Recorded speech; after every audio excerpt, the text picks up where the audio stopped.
Cuando amanece y un nuevo día comienza, es momento de pasárselo bien, pensando en el presente y en el futuro, sin pausa, sin prisa.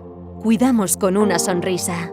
Mírate en el espejo. ¿Qué ves? Un mundo lleno de oportunidades. Dale la bienvenida. Cuídalo. Un pequeño gesto hoy puede definir el futuro. Una vida sana. Cuidamos el mañana. Día tras día, unidos con optimismo e ilusión a través de esos pequeños gestos que nos hacen mejores y nos llenan de felicidad. Cuidamos con complicidad. Es hora de irse. El mundo te espera, tanto por hacer y recordar. Grandes o pequeños, aprendiendo unos de otros. Juntos tomamos consciencia. Cuidamos bajo la experiencia. Y al anochecer, revive los mejores momentos. Las risas, las sorpresas, lo inesperado. Descubriendo detalles de inmenso significado. De forma plena, completa, de principio a fin. Cuidamos de ti. GUM, cuidando cada detalle.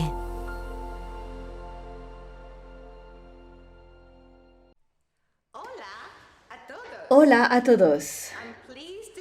Je suis heureuse de vous accueillir au webinaire en ligne organisé par CEPA et Sunstar Gum,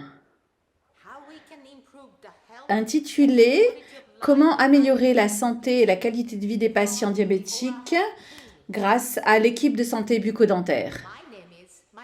Je m'appelle Mayumi Kaneda et je suis la directrice de la fondation Sunstar, une organisation qui se consacre à l'amélioration de la qualité de vie des gens partout dans le monde.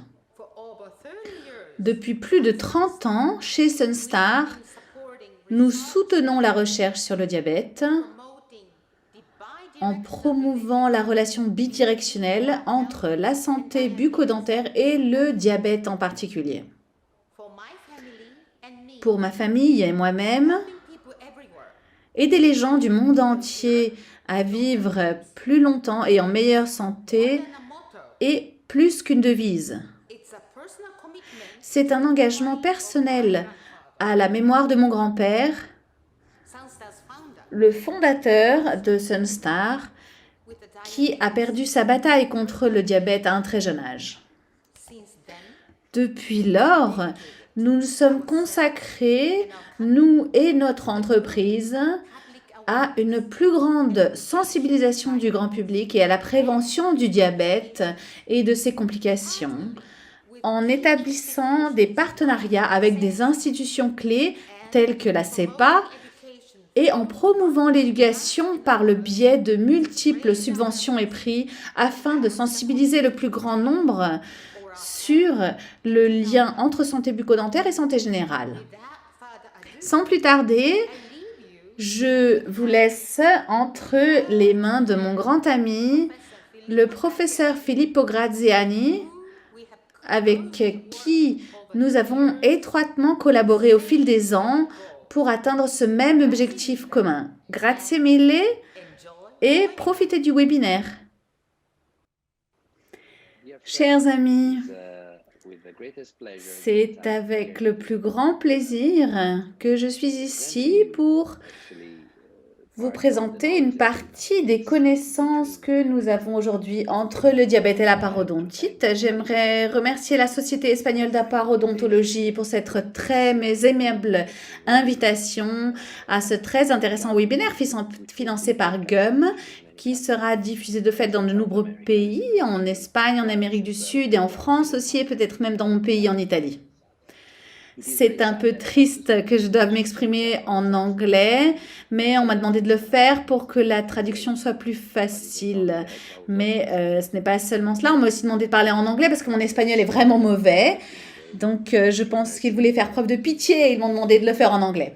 Bref, mon nom est Filippo Graziani et je suis professeur de parodontologie à l'université de Pise, dans laquelle je dirige également la spécialité en chirurgie orale et j'ai traité les gencives pendant toute ma vie professionnelle. Voici mon compte Instagram si vous voulez me contacter sur quoi que ce soit. À propos de ce que je vais vous expliquer ici, n'hésitez pas à m'écrire directement sur les réseaux. Donc, le but de ce sujet, le but d'aujourd'hui, c'est vraiment d'essayer de passer du temps, disons un peu moins d'une heure, pour essayer de se concentrer sur les connaissances qu'on a du lien entre diabète et parodontite. Donc, pour cela, je ne vais pas seulement vous montrer des photos de magnifiques de Pise, mais je vais me concentrer sur la parodontite et le diabète, ces deux maladies. La compréhension du diabète comme un risque de parodontite, mais aussi la compréhension de la façon dont la parodontite peut être un risque pour le diabète. Ensuite, on essaiera de voir quel est l'effet du traitement de la parodontite en termes de contrôle de la glycémie, quelles sont les actions institutionnelles qui ont été prises et qui devraient être prises à cet égard, et on essaiera également de tirer quelques conclusions. Tout d'abord, donc nous sommes aujourd'hui le 15 novembre. Je vous parle depuis Buenos Aires, en Argentine, et je suis très heureux d'être ici, je dois dire, mais bon, ça n'a pas vraiment d'importance pour ce qui nous intéresse. Hier, 14 novembre, c'était la journée mondiale du diabète. C'est une journée très importante parce qu'elle a été conçue pour promouvoir la sensibilisation à cette importante maladie. Il s'agit donc en fait d'une maladie qui se caractérise par un taux élevé de sucre dans le sang, ce que nous appelons l'hyperglycémie. Et cette hyperglycémie crée un syndrome qui est un trouble dysmétabolique qui crée des problèmes importants. Donc comment on arrive à l'hyperglycémie? Tout d'abord parce qu'on a d'un côté une déficience de la sécrétion d'insuline, mais aussi on peut avoir donc non seulement une déficience de sécrétion, mais aussi une résistance à l'insuline. Et généralement, lorsqu'on a une résistance à l'insuline, après un court laps de temps, on commence à développer également une déficience de la sécrétion d'insuline. Fondamentalement, le diabète est en hausse. Il représentait 4% de la population dans les années 80, puis il est passé à 8 et à 9% récemment. Donc, c'est 463 millions de personnes qui sont touchées par le diabète et on pense que d'ici 2045, 700 millions de personnes seront touchées par le diabète. Et n'oubliez pas que la prévalence est toujours sous-estimée. Donc, on pense aujourd'hui qu'il y a peut-être plus de 100 millions de personnes qui sont diabétiques, mais qui ne le savent pas encore. Il y a donc une grande partie de la maladie qui n'est pas claire, un grand nombre de malades qui ne sont pas diagnostiqués. Alors, comment fonctionne le métabolisme? En gros, chaque fois qu'on mange quelque chose, dans la zone gastro-intestinale, on a le glucose qui est envoyé dans la circulation sanguine, mais certains signaux sont également envoyés au pancréas où les cellules bêta produisent de l'insuline. Donc, par conséquent, l'insuline aide le glucose à être stocké dans les muscles et le foie. C'est comme ça que ça fonctionne normalement.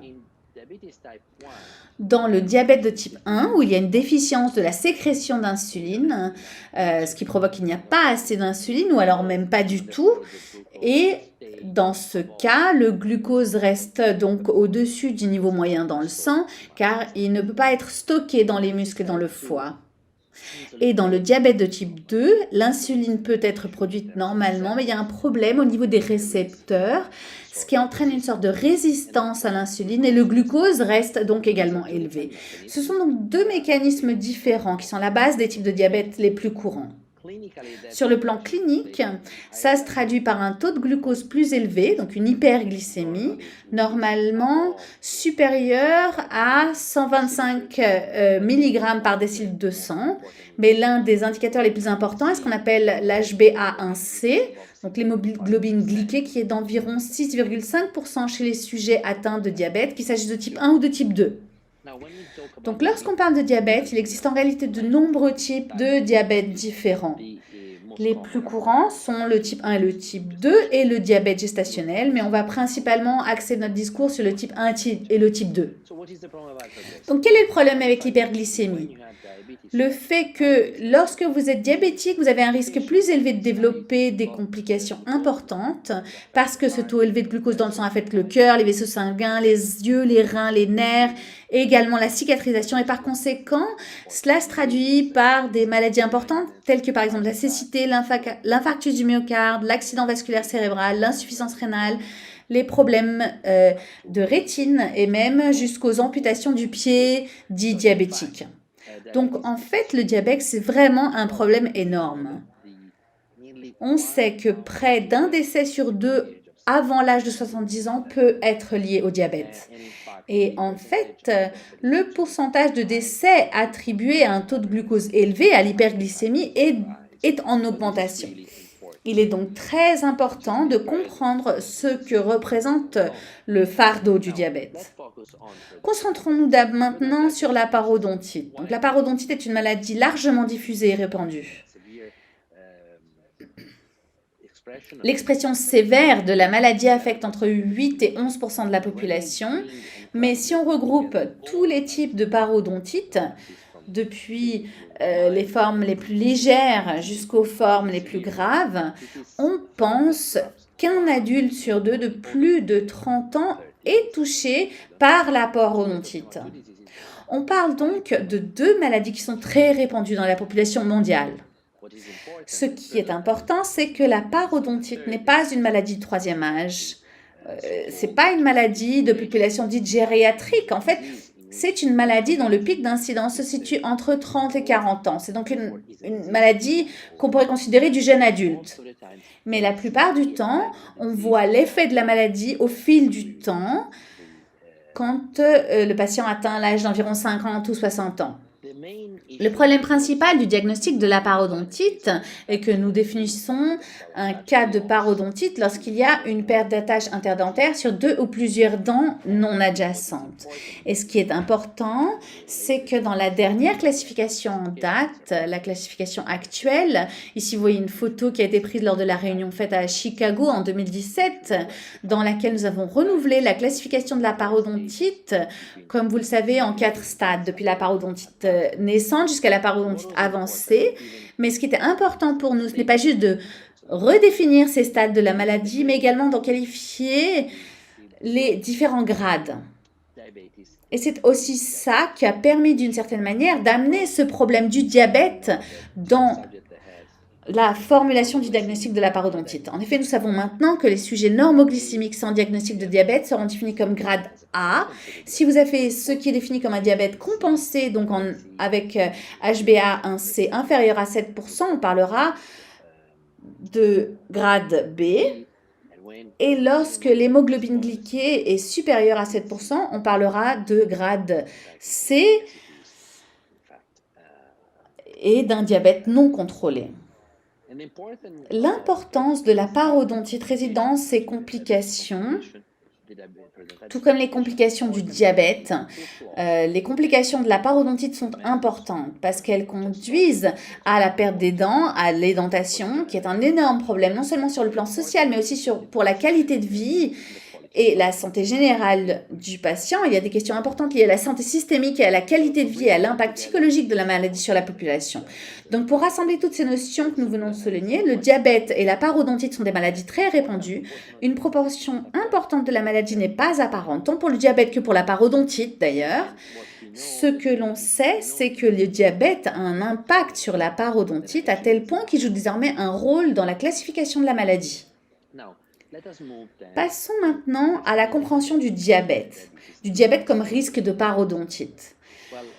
Eh bien, il est très clair qu'il y a plus de 20-25 ans, la parodontite était définie comme la 6e complication du diabète après la rétinopathie, la néphropathie, la neuropathie, la microangiopathie et le retard de cicatrisation. Et en fait, nous savons que le diabète complique énormément la parodontite, c'est-à-dire que si vous avez un diabète de type 2 et qu'il s'agit d'un diabète non contrôlé, vous avez 3 fois plus de risques de développer une parodontite par rapport aux personnes qui n'ont pas de diabète. Si vous avez un diabète non contrôlé, le risque de perte d'os alvéolaire est 4 fois plus important et la perte de dents est plus importante dans le cas d'un diabète non contrôlé que dans le cas d'un diabète contrôlé ou de personnes normoglycémiques sans diabète. Par conséquent, le diabète augmente le risque de développer une parodontite, mais il en augmente également la gravité parce que la résorption et la perte des dents sont plus importantes si le diabète n'est pas contrôlé. On dit que le diabète augmente le risque d'incidence de la parodontite de 86%, ce qui est très significatif. Cependant, comme je l'ai déjà mentionné, cela est beaucoup lié au contrôle de la maladie. En fait, si nous vérifions la différence entre les diabètes mal contrôlés, c'est-à-dire ceux dont le taux d'hémoglobine glyquée est très élevé et ceux dont le taux d'hémoglobine glyquée se situe encore autour de 6,5% ou en tout cas en dessous de 7% à peu près, il y a clairement une grande différence en termes de progression de la parodontite. Et en fait, les sujets qui sont affectés par le prédiabète ou qui ont un très bon contrôle de leur diabète ont la même tendance à développer une parodontite que ceux qui n'ont pas de diabète. Donc, il ne s'agit pas seulement d'avoir du diabète, mais d'avoir un diabète non contrôlé qui est lié à la parodontite. Maintenant, la question du diabète contrôlé est quelque chose qui mérite qu'on y consacre quelques mots. Le patient ne vient pas avec un diabète non contrôlé. Les patients ont généralement des antécédents de diabète et le diabète provoque des fluctuations de la glycémie. Donc, il est certain que quand on parle à nos patients dans le cadre de notre anamnèse et que nous comprenons le type de traitement qu'ils prennent, vous vous rendez bien compte que quelqu'un, par exemple, qui est sous insuline pour un diabète de type 2 est peut-être quelqu'un chez qui le régime alimentaire et l'activité physique ont échoué, chez qui la metformine a échoué. Et donc, après avoir essayé un médicament hypoglycémiant, on a dû finalement passer à l'insuline. Donc, ce que ça signifie, c'est que dire que le patient prend de l'insuline, ça veut dire que le traitement précédent a échoué et donc vous pouvez en déduire qu'il y a eu d'importantes fluctuations de la glycémie au cours des années. Donc, c'est pourquoi il est très important de parler à nos patients pour essayer de comprendre quel type de traitement ils ont pris ou prennent dans l'actualité. Je suis désolée parce que j'ai mentionné la metformine avant, mais je voulais parler de médicaments hypoglycémiants. Donc, quelle est la logique biologique qui lie le diabète et la parodontite? Comment se fait-il qu'en ayant du diabète, on puisse avoir plus de parodontite? Eh bien, tout d'abord, je dirais qu'il y a 3 mécanismes principaux. Donc, tout d'abord, il y a une altération de la composante microbiologique. Il y a un problème en termes d'inflammation et il y a aussi un effet direct de l'hyperglycémie sur le métabolisme en termes notamment de stress oxydatif. Donc, on va essayer de mettre tout ça en évidence. Tout d'abord, il y a maintenant de nouvelles preuves par rapport à il y a quelques années, ou disons que c'est plus certain, du moins on accepte plus facilement le fait que si vous souffrez de diabète et que si ce diabète n'est pas bien contrôlé, il pourrait y avoir un changement dans la population de votre plaque dentaire vers ce qu'on appelle les bactéries pathogènes, vers les périopathogènes. Donc le diabète, les sujets qui souffrent de diabète et chez qui ce diabète n'est pas bien contrôlé, ont très probablement un niveau plus élevé de pathogènes et sûrement une charge microbiologique plus élevée. Mais il n'y a pas que cela. Les principaux composants sont liés aux altérations de la réponse de l'hôte. En fait, on a une altération des cytokines et des adipokines. On sait que les sujets qui ont un diabète de type 1 et une parodontite, par rapport à ceux qui, par exemple, ont une parodontite sans diabète, ont un pourcentage plus élevé dans le fluide crépusculaire gingival de molécules inflammatoires comme la prostaglandine ou l'interleukine 1-bêta. C'est également le cas chez les sujets atteints de diabète de type 2, où on trouve également plus de collagénase et d'interleukine A. Donc en fait, la présence de diabète chez les sujets atteints de parodontite augmente le niveau d'inflammation des tissus gingivaux par rapport aux sujets atteints de parodontite mais non diabétiques. Il y a aussi une altération des fonctions des cellules immunitaires. On sait que les monocytes que l'on observe chez les sujets atteints de parodontite et de diabète produisent plus d'interleukine et de prostaglandine que les sujets qui ne souffrent que de diabète.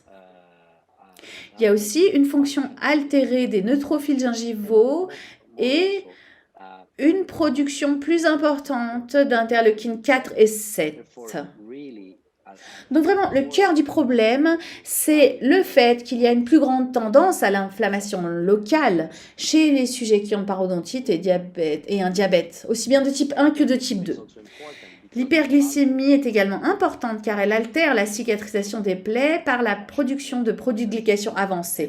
Et c'est ça qui serait également associé à une destruction accrue de l'os alvéolaire. Donc, la présence d'une hyperglycémie impliquerait également une résorption osseuse plus importante. Donc, si on rassemble tout ça, il est clair que le diabète augmente le risque de développer une parodontite et augmente la sévérité de la parodontite. Ce lien est aussi plus probablement dû à la présence d'un microbiote altéré, mais aussi à une altération de la réponse de l'hôte.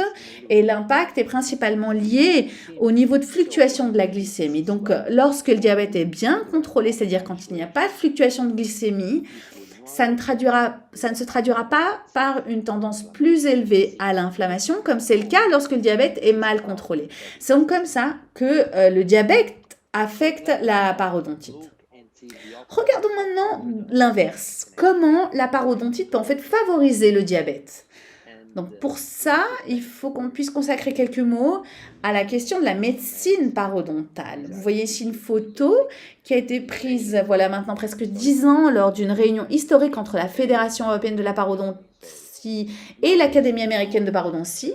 Et aujourd'hui, nous savons que la parodontite est associée à 57 maladies systémiques. Vous savez que la Fédération européenne de la parodontologie a vraiment fait date à cet égard et a essayé vraiment de sensibiliser non seulement la communauté dentaire et parodontale, mais même au-delà de notre communauté, à l'impact de la parodontite sur la santé générale.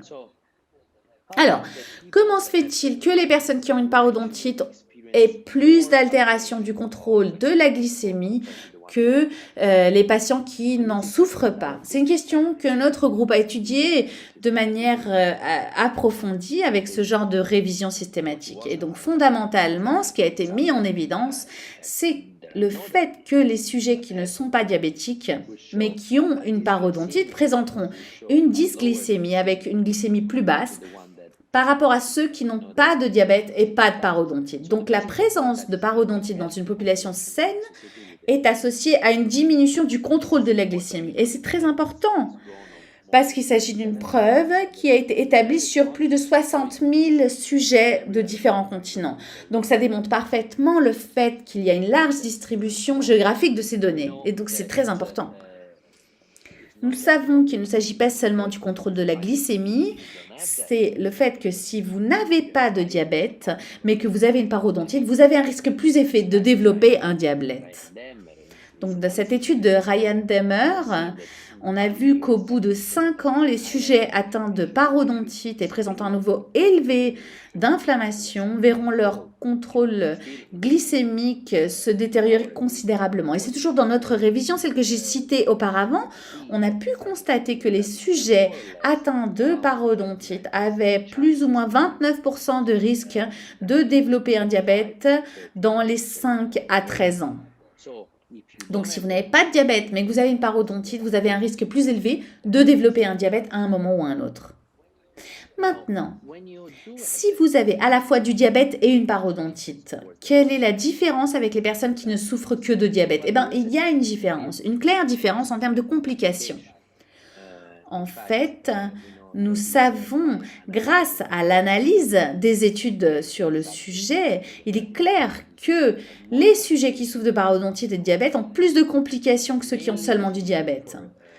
C'est principalement vrai pour la rétinopathie diabétique, qui est fréquente chez les patients atteints de parodontite. En effet, donc, les sujets atteints de parodontite et de diabète présentent des diamètres rétiniens veineux plus importants.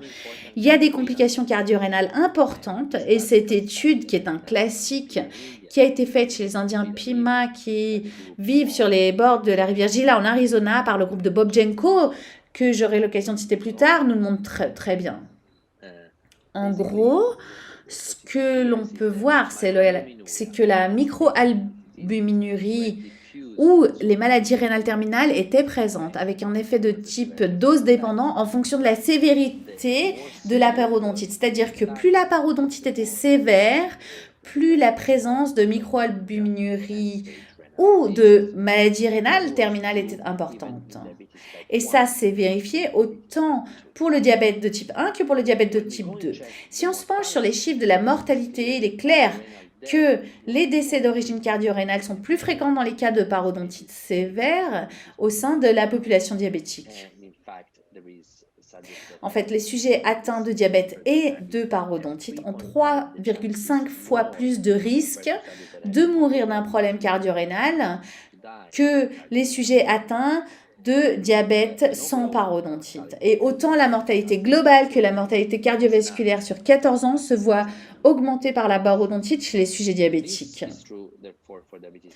C'est donc vrai, on a vu pour le diabète de type 1 et de type 2, mais si on se penche sur le diabète gestationnel, il n'y a pas assez de preuves pour soutenir toute déclaration sur le diabète gestationnel. Donc, ce que nous pouvons dire globalement en termes de lien entre parodontite et diabète, c'est que chez les sujets sains qui n'ont pas de diabète, la présence d'une parodontite peut déterminer un niveau plus élevé d'hémoglobine glyquée, de glycémie à jeun et même de prévalence du diabète.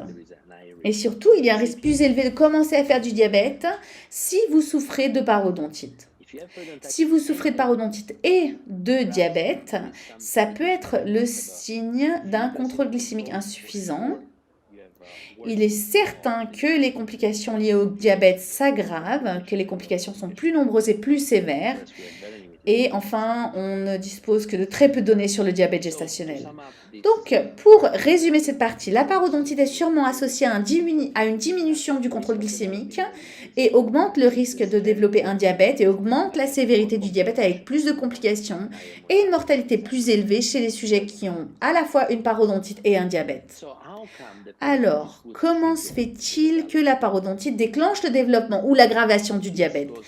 Cela va beaucoup plus loin dans la compréhension du raisonnement sur lequel s'appuie la médecine parodontale.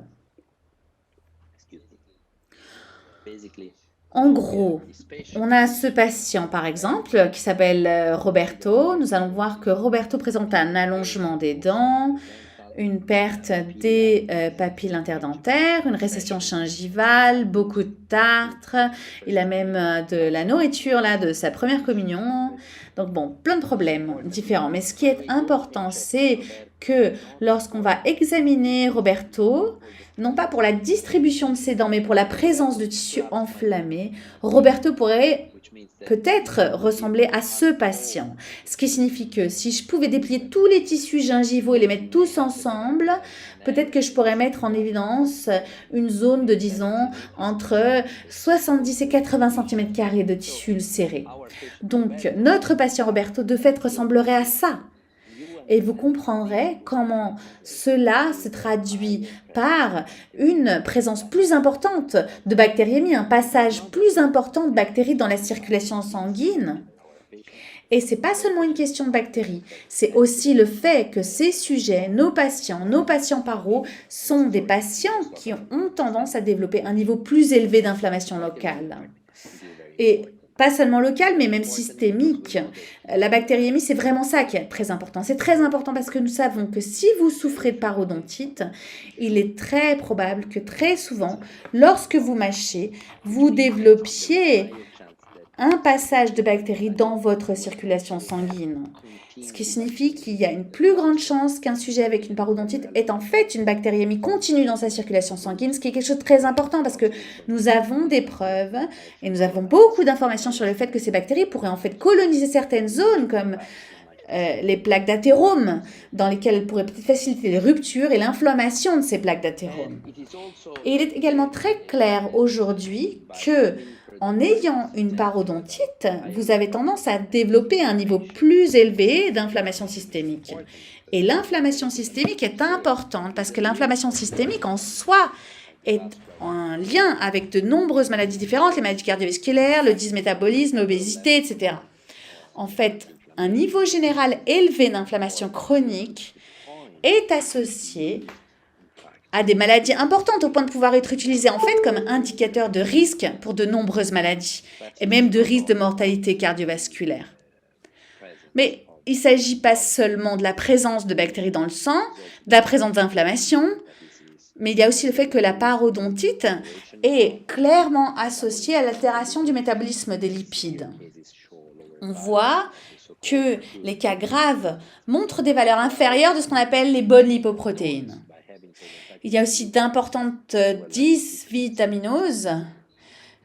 En ayant une parodontite, vous avez peut-être un niveau plus bas de vitamine C et de vitamine D. Donc, tous ces facteurs mis ensemble pourraient provoquer une altération des lymphocytes et un stress oxydatif qui pourrait entraîner une altération et une exacerbation du diabète par des taux élevés d'hémoglobine glyquée. L'inflammation systémique jouerait donc ici un rôle très important. Quel est donc l'effet du traitement de la parodontite sur le contrôle de la glycémie? Essayons tout d'abord de comprendre que en traitant une personne diabétique souffrant également de parodontite, il faut s'attendre à un moins bon résultat de notre traitement. Parce que nous ne devons pas perdre de vue que le diabète est caractérisé par une cicatrice plus mauvaise. En fait, ce qu'on sait, c'est qu'il ne devrait pas y avoir de différence.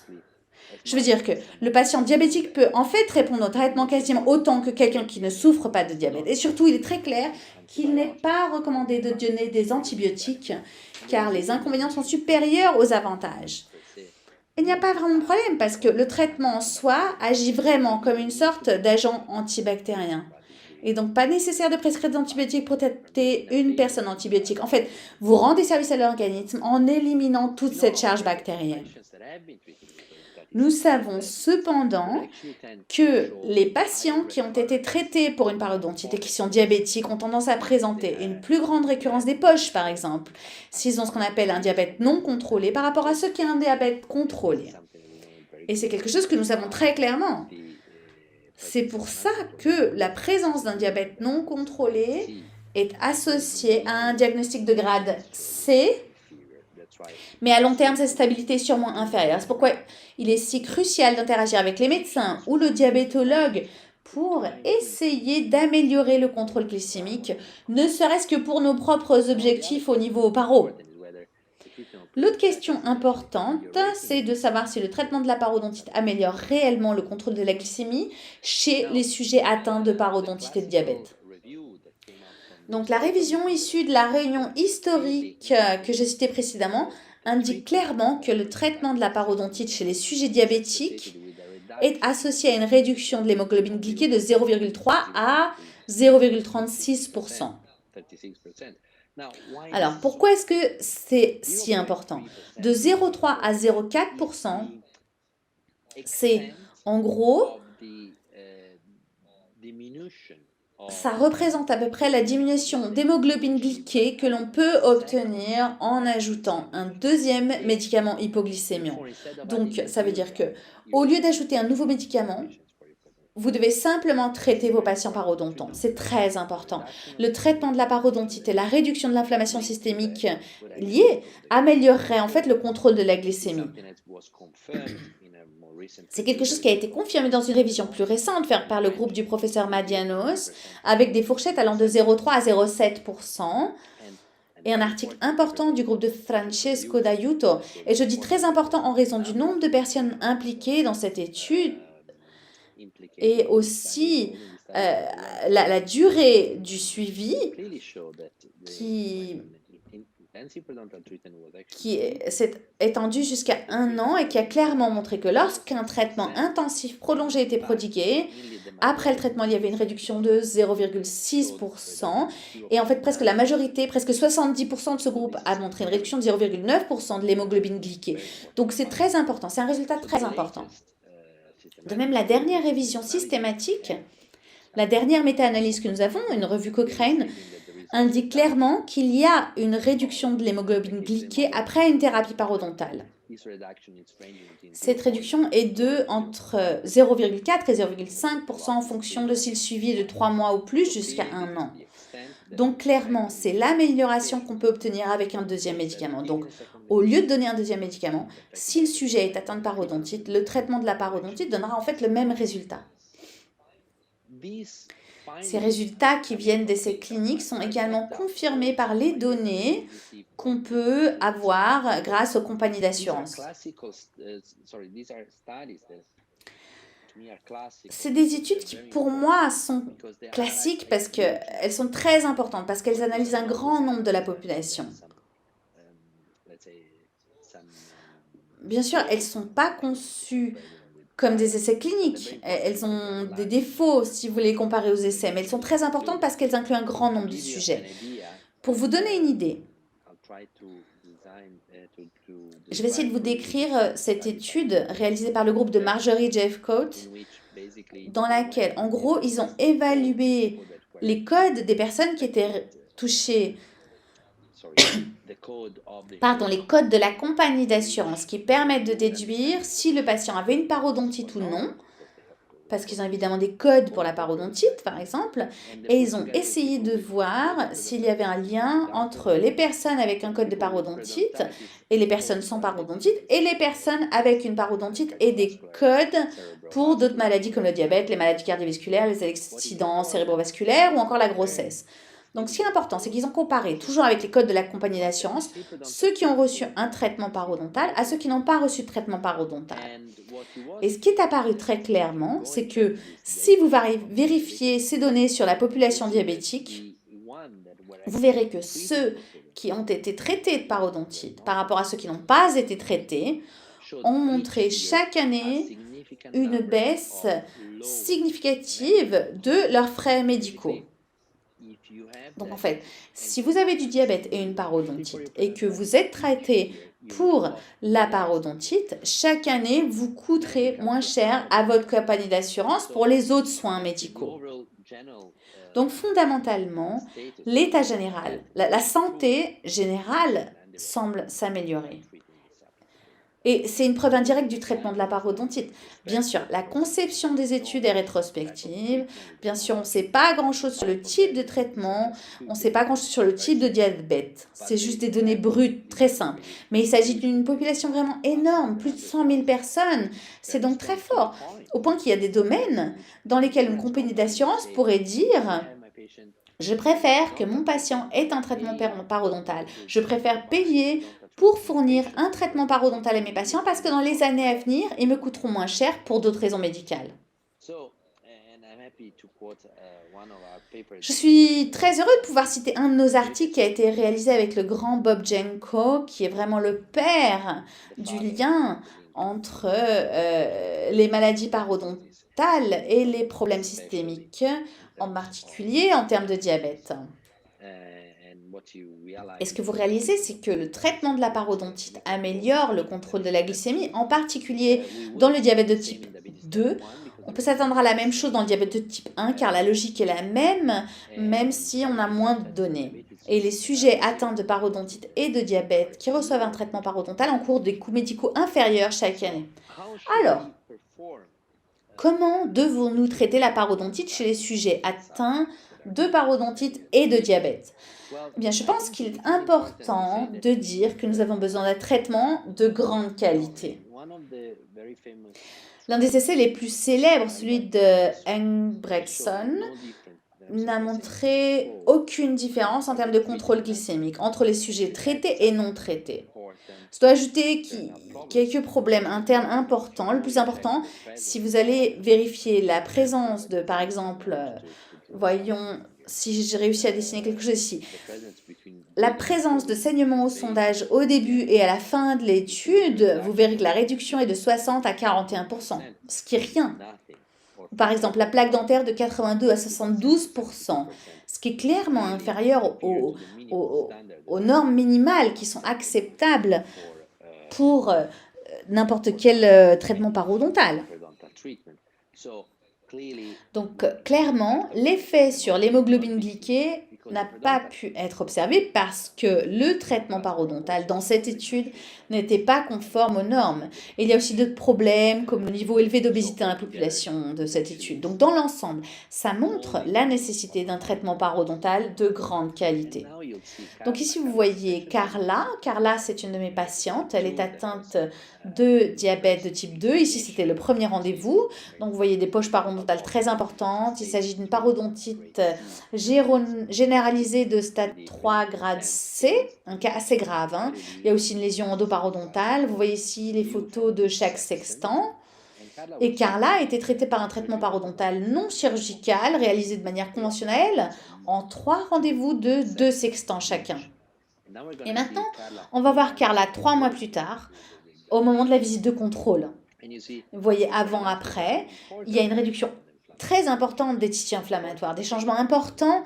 On est passé en particulier d'une inflammation qui était de 90% à 1%. Et ici, vous voyez les photos par sextant interne avant et après le traitement. Alors, comment doit-on réaliser le traitement? Je viens de mentionner le fait que Carla a été traitée avec 3 séances de 2 sextants. Parce que la question qui se pose aujourd'hui, c'est de savoir s'il faut effectuer un traitement conventionnel ou un traitement de bouche complète. Dans un article de Ginny Seman, moi-même, Cristiano Tomasi et Yann Dexter, qui a servi de base à la reconnaissance clinique du traitement non chirurgical de la parodontite dans les directives de l'AFP, on a clairement indiqué qu'il n'y a pas vraiment de différence entre l'approche de bouche complète et l'approche conventionnelle en termes de paramètres parodontaux. Notre groupe, cependant, a pu montrer il y a quelques années qu'il existe une différence importante en termes d'inflammation aiguë dans les 24 premières heures. C'est-à-dire que les sujets qui subissent un traitement parodontal avec une approche de bouche complète présentent dans les premiers jours une énorme inflammation systémique par rapport à ce qui se passe chez les personnes qui suivent un traitement conventionnel. Et ça a été observé dans la protéine C réactive, l'interleukine C et le facteur de nécrose tumorale alpha. Mais ce qui est clair, c'est que la biologie ne sait pas la différence entre un traitement de bouche complète ou un traitement conventionnel. La biologie, ce qu'elle comprend, c'est le traumatisme reçu ou pas. Et donc, le temps de traitement est associé à la réponse inflammatoire. Plus le temps de traitement était élevé, plus l'inflammation sera importante. On a donc fait la même étude dans une population de diabétiques et je vais vous montrer donc ces données. Donc ces données ne sont pas encore publiées, elles sont en cours d'examen. On en est au deuxième round d'examen de l'article. Elles sont en cours donc d'examen pour le journal de notre société. Donc il faut prendre ces données avec précaution parce que bien sûr elles peuvent être rejetées ou on peut nous demander de faire d'autres analyses. Mais je pense qu'il est important de vous indiquer ce qu'on a trouvé et de regarder ces tableaux qui comparent le traitement de bouche complète et par cadran dans la population diabétique. Donc les deux fonctionnent bien de la même manière, mais même dans ce modèle, donc la bouche complète, les sujets qui ont été traités avec traitement de bouche complète ont montré un niveau plus élevé de protéines C réactives et d'interleukine 6 dans les 24 premières heures. Pourquoi est-ce que c'est si important? C'est important parce que si on regarde la réduction de l'hémoglobine glyquée, elle est plus élevée chez les sujets qui ont été traités avec un traitement conventionnel par cadran comparé à un traitement de bouche complète. Et en fait, une fois qu'on a fait les analyses de régression, il était tout à fait clair avec l'analyse secondaire que les sujets qui sont traités avec un traitement de bouche complète montrerait en fait un niveau élevé de protéines C réactives et ce niveau plus élevé de protéines C réactives serait en fait associé à une efficacité plus faible en termes de réduction de l'hémoglobine glyquée. Donc ce que je veux dire, c'est que l'inflammation post-opératoire que nous avons dans l'approche de bouche complète chez les sujets diabétiques peut en faire se transférer à une efficacité plus faible en termes de réduction de l'hémoglobine glyquée à court terme. Parce qu'on sait, d'après d'autres publications, que sur le long terme, le traitement de bouche complète sera également efficace. L'importance de ces données est que, donc selon notre groupe, on a d'ailleurs aussi une étude qui sera publiée sur une population diabétique obèse. Donc chez les sujets diabétiques, nous recommanderions un traitement avec une approche conventionnelle plus que la bouche complète pour être plus efficace en termes de réduction de l'hémoglobine glyquée. Et qu'est-ce qui se passe lorsque vous traitez la parodontite chez les sujets diabétiques? Est-ce que ça améliore leur qualité de vie? Vous savez que la parodontite a un impact significatif sur la qualité de vie liée à la santé orale chez les patients atteints. C'est quelque chose qu'on peut étudier normalement avec les questionnaires dans ce genre. Il s'agit des questionnaires de tests psychométriques qui sont généralement basés sur des questions ouvertes dans lesquelles le patient peut répondre à l'aide d'une échelle de Likert, ce qui donne une idée du nombre de fois où ces éventuels symptômes ont été ressentis de jamais à toujours. Donc, à des questions comme « Avez-vous déjà été mal à l'aise pour des problèmes que vous avez dans votre bouche et votre dentition ?» le patient va répondre de toujours à jamais ou souvent et ainsi de suite. Et puis après, donc ces réponses sont évaluées par des chiffres et à la fin, on a donc un chiffre qui donne l'impact sur la qualité de vie. Et nous savons avec certitude que les sujets atteints de parodontite présentent le plus haut niveau de réduction de la qualité de vie en raison de la santé bucco-dentaire. Et dans nos 2 essais, il a été clairement démontré qu'en traitant la parodontite, il y a une amélioration de la qualité de vie liée à la santé bucco-dentaire. C'était également vrai non seulement pour les diabétiques, mais aussi pour les diabétiques obèses. En fait, le traitement de la parodontite chez une personne diabétique améliore sa qualité de vie de façon très importante. Donc, les protocoles conventionnels sont tout aussi efficaces, mais les protocoles de bouche complète sont associés à un niveau plus élevé d'inflammation à court terme et certaines indications préliminaires de mon groupe suggèrent que le traitement conventionnel pourrait être plus efficace, non seulement en termes de réduction des paramètres biométriques, mais aussi en termes d'impact sur le contrôle de la glycémie. Mais il serait important d'avoir des données de recherche supplémentaires. Et surtout, n'oubliez pas qu'il n'est pas nécessaire de donner des antibiotiques pour traiter les sujets atteints de parodontite. Je vais maintenant passer à la dernière partie de ce webinaire et essayer de voir quelles sont les actions qui doivent être entreprises ou même comprises par les sociétés nationales et les institutions.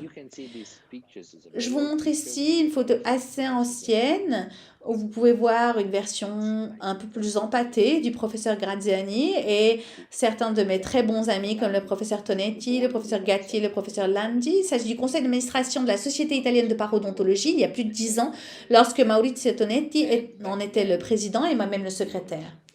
Donc à l'époque, on a rédigé le premier document commun à la Société italienne de parodontologie et à la Société italienne de diabétologie. C'était très important parce qu'il s'agissait de la première tentative de lier différentes sociétés en soulignant la nécessité de stratégies communes.